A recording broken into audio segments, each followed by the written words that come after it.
Hello student, good morning. આજે આપણે ગુજરાતીમાં લેસન નંબર 12 અપંગના ઓજસ એ પાઠ વિશે સમજીશું. અપંગના ઓજસ એટલે હેન્ડીકેપ બાળક છે તેનામાં કઈ રીતે જાગૃતતા આવે છે એની વાત કરવામાં આવી છે. તેના લેખક છે કુમારપાળ દેસાઈ. નાનકડા અપંગ કિશોર વોલ્ટરના લખવાથી અસરવાળા પગ સારા થવાની આશા દાક્તરોએ છોડી દીધી હતી. હવે અહીંયા નાનકડો અપંગ કિશોર છે. જે કિશોર છે એ નાનો છે અને તેને લકવો થઈ ગયો છે એટલે પેરાલિસિસ. એને પગ સારા થવાની કોઈ આશા નથી. ડૉક્ટરોએ પણ ના પાડી છે. દાક્તરો એ ગુજરાતીમાં વર્ડ છે અને ડૉક્ટર કહેવાય. છતાં વોલ્ટરે સતત પ્રયત્ન અને મક્કમ નિર્ધારથી ઊંચા કૂદકાનો વિશ્વ વિક્રમ કેવી રીતે સ્થાપ્યો એની પ્રેરણાદાયી વાત આપણને આ પાઠમાંથી જાણવા મળે છે.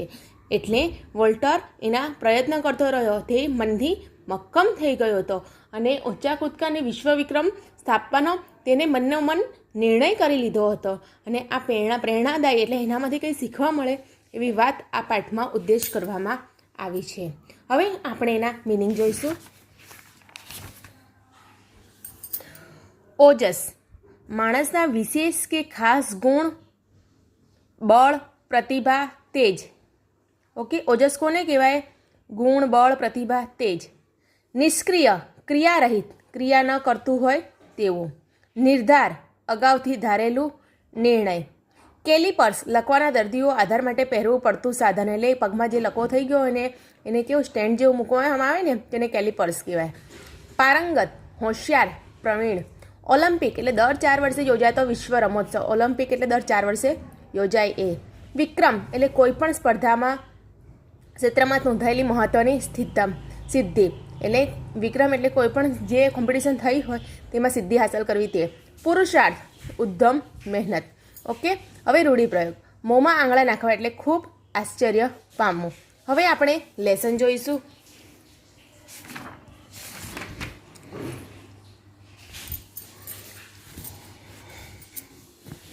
હવે 9 વર્ષની નાની ઉંમરે એને બાળ લકવાના રોગે ઘેરી લીધો હતો. કેટલા વર્ષનો હતો? કિશોર 9 વર્ષનો હતો.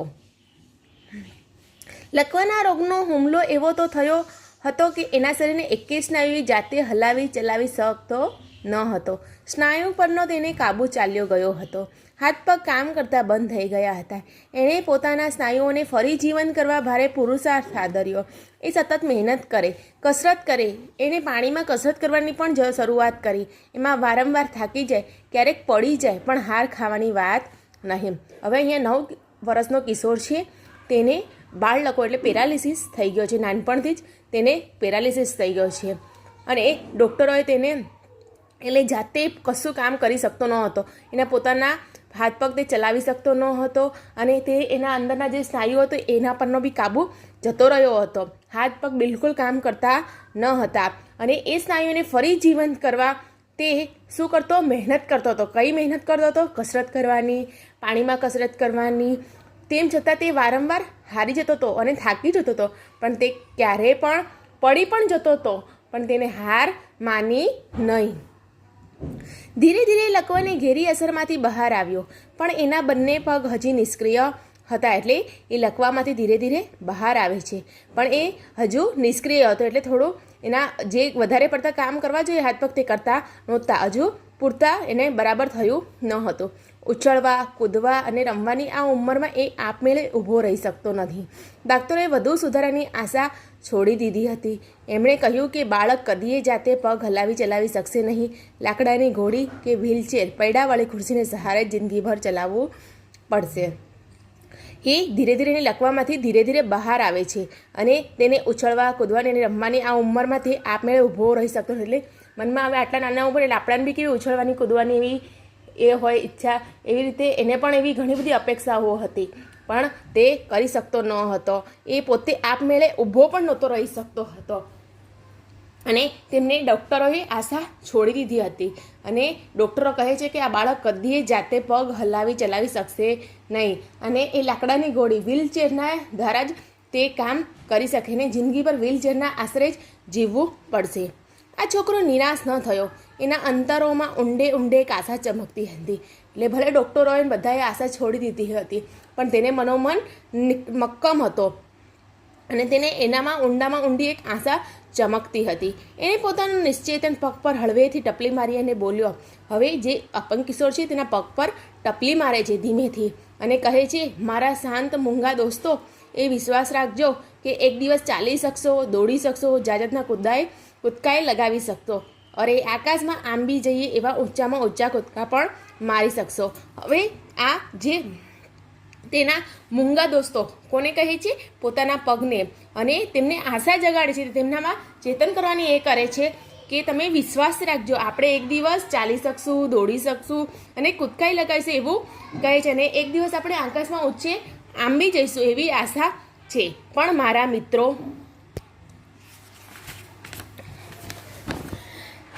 ત્યાં સુધી તમે હિંમત હારશો નહીં, હું હિંમત નહીં હારો. એટલે તમે પણ મારા મૂંગા દોસ્તો હિંમત નહીં હારતા અને હું પણ નહીં હારું. જોશભેરમાં આટલું બોલતા બોલતા તો નાનકડો વોલ્ટર પોતાનું સમતોલપણું ગુમાવીને એકાએક પથારીમાં ઢળી પડ્યો. હવે આટલું બોલતા બોલતા જ તે અપંગ કિશોર છે તે પથારીમાં પોતાનું સંતુલન ગુમાવી બેઠો છે અને પથારીમાં ઢળી પડે છે.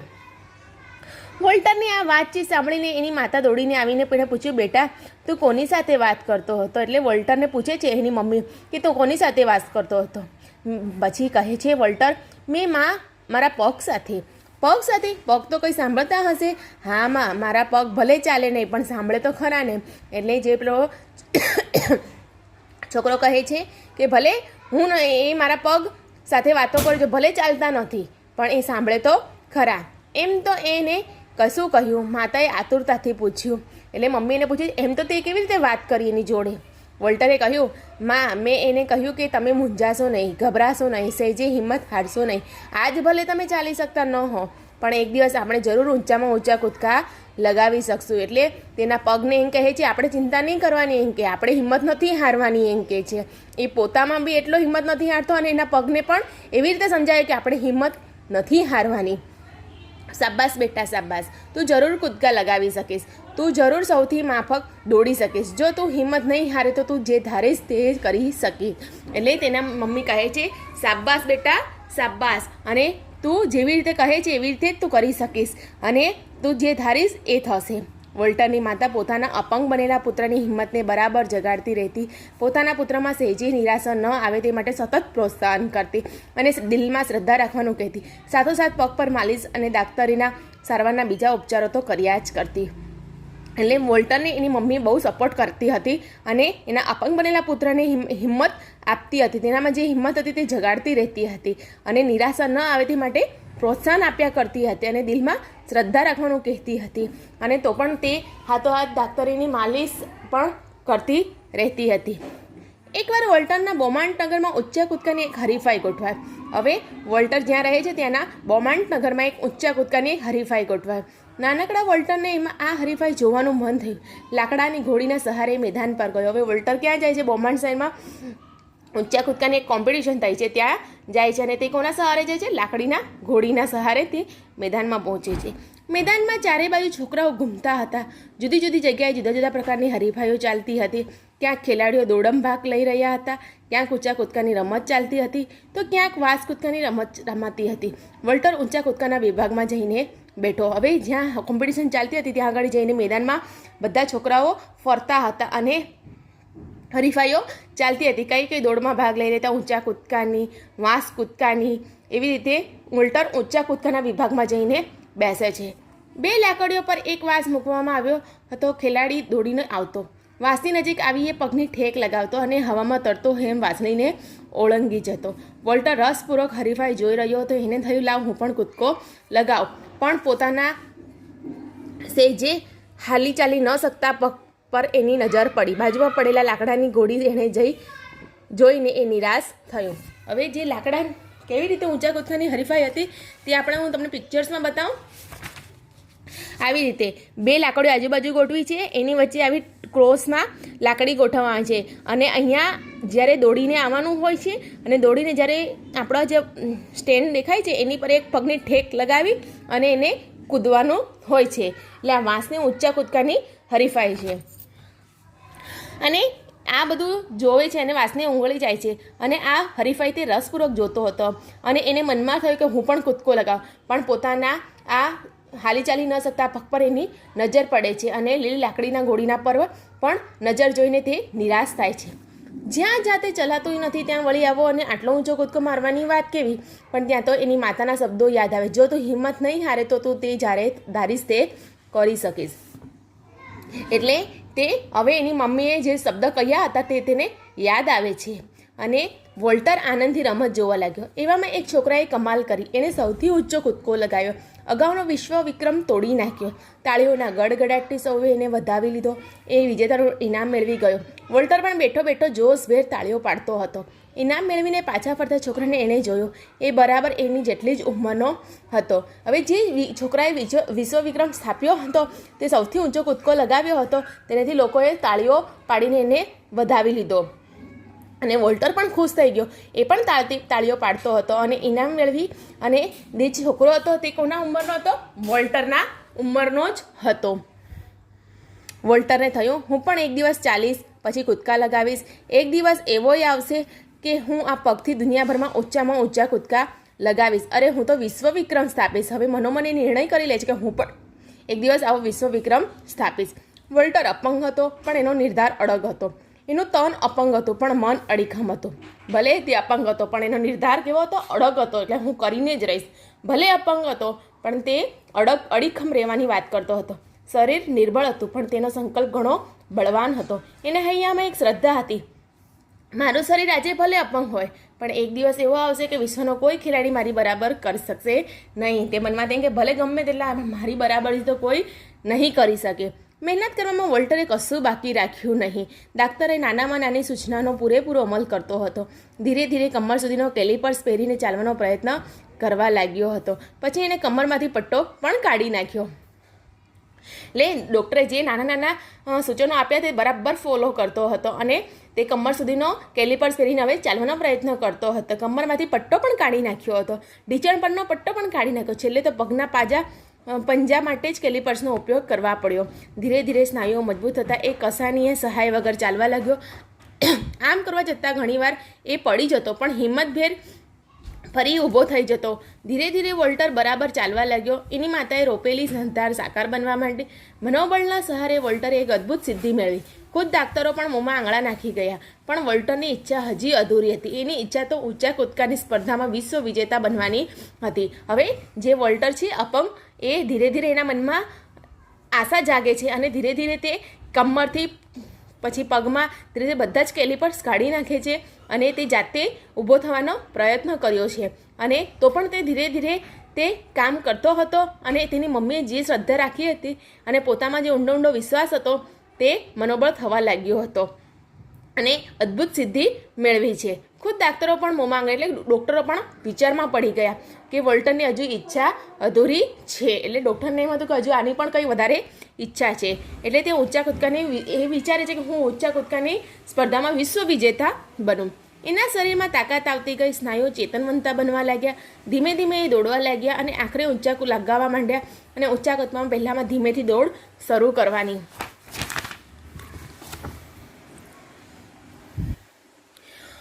ધીમે ધીમે દોડ શરૂ કરવાની હોય, પછી ઝડપથી દોડવાનું હોય અને પછી પગની ઠેક ઊંચા કૂદકો લગાવવાનો હોય. અન્ય રમતો કરતાં રમતના પગની તાકાતમાં વધારે કસોટી થાય છે. એટલે સૌથી જે બધી સ્પર્ધાઓ હતી એનામાં સૌથી આ થોડી ડિફિકલ્ટ હતી.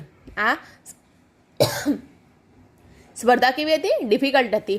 તો પણ તે કદી હાર્યો નહીં. વોલ્ટર ધીમે ધીમે આ બધી કળાઓમાં પારંગત બન્યો. વધુને વધુ ઊંચે કૂદવાનો પ્રયત્ન કરવા લાગ્યો. એના બોમાન્ડ નગરની સ્પર્ધામાં એ મોખરે રહ્યો. ટેક્સાસ રાજ્યની સ્પર્ધામાં એણે વિક્રમ સ્થાપ્યો. હવે બોમાન્ડ નગરની સ્પર્ધામાં એ આગળ આવ્યો અને ટેક્સાસ રાજ્ય હતું તેના સ્પર્ધામાં તેને વિક્રમ સ્થાપ્યો. એની કાબિલિયત જોઈને એના દેશી અને ઓલિમ્પિક સ્પર્ધામાં ભાગ લેવા મોકલ્યો. ફિનલેન્ડ દેશના હેલસિંકી શહેરમાં 15મી ઓલિમ્પિક સ્પર્ધાઓ યોજાઈ. હવે એની બધી કાબિલિયત હવે તે આગળ આવ્યો અને હવે ઓલિમ્પિક સ્પર્ધામાં તેને પાર્ટિસિપેટ થયો. અને ક્યાં છે ઓલિમ્પિક સ્પર્ધા? ફિનલેન્ડ દેશના હેલસિંકી શહેરમાં. કઈ છે? 15મી ઓલિમ્પિક સ્પર્ધા યોજાઈ. આમાં જુદા જુદા દેશના ઘણા હરીફાઈઓએ ભાગ લીધો. અમેરિકા તરફથી 21 વર્ષનો વોલ્ટર પણ મેદાનમાં પડ્યો હતો. હવે અમેરિકાથી પણ એક વોલ્ટર આવ્યો હતો. ઓલિમ્પિક એટલે જગતની સૌથી મોટો રમોત્સવ. આમાં ઠેર ઠેરથી ખેલાડીઓ આવે. ઓલિમ્પિકમાં વિજય મેળવવો એ તે ખેલાડીના જીવનની સૌથી મોટી ઈચ્છા હોય છે. હવે ઓલિમ્પિકમાં તો કઈ બધા દેશોના છોકરાઓ આવે અને સૌથી મોટો રમોત્સવ કહેવાય અને તેમાં વિજય મેળવવો એટલે કોઈ નાની મોટી વાત નથી. એટલે સૌથી મોટી ઈચ્છા કોની હતી? વોલ્ટરને, કે હું આ ઓલિમ્પિક જીતીશ. ઊંચા કૂદકાની સ્પર્ધા માટે વોલ્ટર મેદાનમાં પર આવ્યો. 2 મીટર અને 5 સેન્ટીમીટરની ઊંચાઈ ધરાવતા વોલ્ટર જેટલો ઊંચો અને કોઈ હરીફ ન હતો. એટલે આટલો નાનો કોઈ હરીફ એટલે ન હતો. જગતમાં ચુનંદા હરીફો એની સામે ખડા હતા.